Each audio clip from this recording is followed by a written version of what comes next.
Hey, Mike from Prep Pros, there is a new tricky grammar question that you need to be prepared for if you're going to take the SAT in 2023, whether you're taking the paper-based test or the digital test. Now, this is a rule that used to show up on about 10% of SATs, so it's something I only discuss with my students the week before their test, but in the last part of 2022, we really started to see it increase in frequency, and it's shown up on almost every single digital test. Now, in case you're not familiar with the digital SAT, if you are a US-based student, you will not be taking that in 2023. You will be sticking to the normal paper version. But this rule is the semicolon list. And semicolon lists are used when we have what is called a complex list.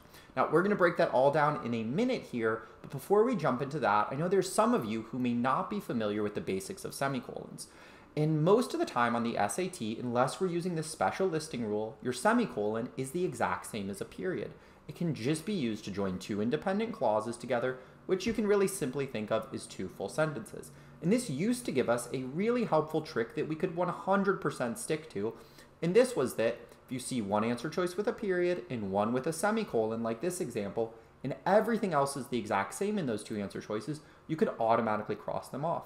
But now we have to be a little bit more careful and make sure we're not actually dealing with a semicolon list. Now let's break down those complex lists so you know exactly how to handle these questions if you see them this spring or this fall.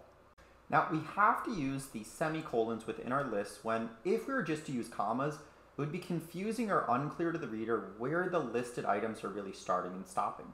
And this occurs when we have two things happening in our list of items, where we either have a list within a list or we have extra information for some of the items in the list. Now, we're going to go through two examples which highlight both of those, but there's one really important thing that we also want to keep in mind. Semicolons follow the same rules as commas for breaking up items in a list. And the really important one that trips students up on test day is the same way you cannot use a comma to separate a two-item list. You cannot use a semicolon to separate a two-item complex list. You would not need to use this special semicolon rule we're about to go over in that instance.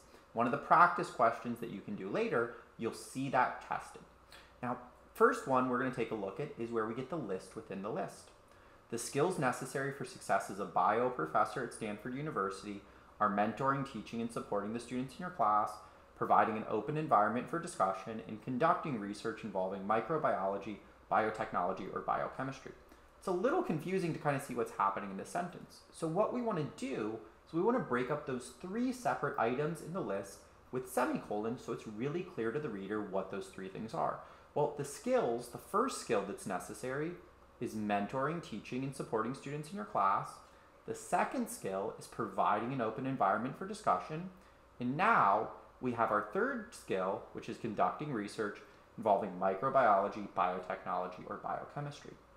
Now, this is the little hack which is going to give away semicolon listing questions on the SAT, and this is what I've consistently seen every single time this has shown up. If you ever see the semicolon with your and or, that's your little red flag that you're dealing with a semicolon list, and that's going to make it way, way easier for you to find the right answer. But let's jump down to our second example, and then we'll go through one practice question together. Now this one is going to give us an example of extra information which creates that complex list. The So-and-Doing Dam Nature Reserve and Mount Sheba Nature Reserve are two nature reserves in South Africa dedicated to fostering a protected habitat for many endangered species. Now here's our extra information, such as the Simango monkey and black rhinoceros, providing outdoor recreation activities, such as hiking and fishing, and protecting indigenous lands. Well, we have three things that are happening once again, so we want to put semicolons in to break those up.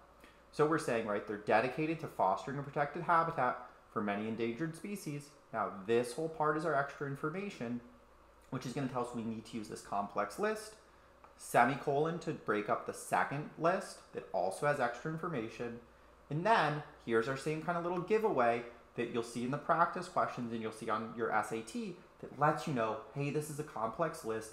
The SAT always puts it in here, so it becomes very clear cut that you have to use semicolons to break up the items in the list. Now, you only can use this, as we talked about before, if the list is 3 items or greater. It can be 4, 5, 6 items as well, and at least one of those items in the list has to have extra information or a list within the list. Now, take a shot at this first practice question.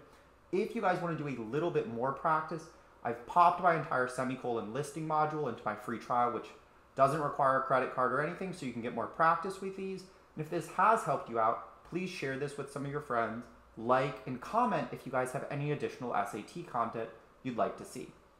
Now, for this practice question here, during the 3-year culinary program, students learn to cut with proper technique, season food, plate beautifully, construct plans for menus, kitchens, and seating charts, and manage inventory. Same thing that I talked about before. This is your heads up. This is a complex list. Now, what we really need to do is identify where the different items in the list are. Well, they're cutting with proper technique, they're seasoning food, they're plating beautifully, and then those are going to be our first 3 items in the list. Our next part is going to be that they're constructing plans for menus, kitchens, and seating charts, and our 5th part is they're managing inventory. So we have to find an answer choice which properly puts semicolons between those different things, and that's going to be there.